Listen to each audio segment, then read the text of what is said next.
சிரிக்கவும், சிந்திக்கவும் கூடிய தெனாலிராமன் கதைகளின் வரிசையில் இன்னைக்கு என்ன கதை பார்ப்போம் வாங்க.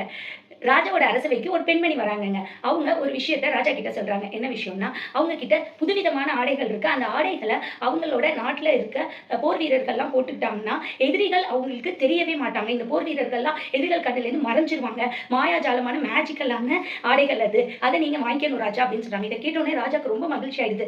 அப்பன்னா நான் போர் வீரர்கள் இருக்கிறது எதிரிகளுக்கு தெரியாதே. நம்ம ரொம்ப சுலபமா எதிரி நாட்ட கைப்பற்றிடலாமே அப்படின்னு ஆசையோட அந்த மாதிரி நெறைய துணிகள் தயாரிச்சுட்டு வாங்கன்னு நெறைய பொற்காசுகள் குடுத்து அந்த பெண்மணிய அனுப்பிச்சு வைக்கிறாங்க. அந்த பெண்மணி 1 வருடம் கழிச்சு வராங்கங்க.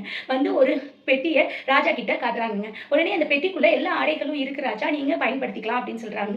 ராஜா அந்த பெட்டிய திறந்து பார்த்தா அதுக்குள்ள ஒரு துணி கூட இல்லங்க. அப்போ என்ன ஒண்ணுமே இல்ல அப்படின்னு ராஜா கேட்குறாங்க. ஆனா அதுக்கு அந்த பெண்மணி சொல்றாங்க, ஆடைகள் எல்லாமே இதுல தான் இருக்கு. யாரு ரொம்ப உண்மையானவங்களோ அவங்களுக்கு தான் இது தெரியும் ராஜா அப்படின்னு சொல்றாங்க. இந்த பதில கேட்ட தெனாலிராமன் ராஜாவ இந்த பெண்மணி ஏமாத்த வந்திருக்காங்கங்கிறத நல்லா புரிஞ்சுக்கிட்டாங்க. உடனே தெனாலிராமன், நான் இந்த நாட்டின் மிகவும் உண்மையானவன். அது இந்த அரசர் முதற்கொண்டு இந்த மக்கள் அனைவருக்கும் தெரியும். அதனால எனக்கும் இந்த பெட்டியில என்ன இருக்குங்கிறது ரொம்ப நல்லா தெரியுது.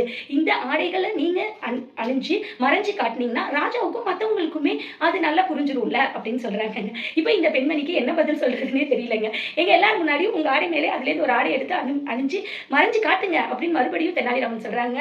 இப்போ அந்த பெண்மணி திரு திருன்னு முழிச்சுட்டு ராஜா கிட்ட மன்னிப்பு கேட்டு வாங்கின பரிசு பொருட்கள ராஜா கிட்ட திருப்பி குடுத்துட்டு கிளம்பி போயிடுறாங்கங்க. எப்பொழுதுமே யாரையுமே நம்ம தெரிஞ்சே ஏமாத்தக்கூடாதுங்க.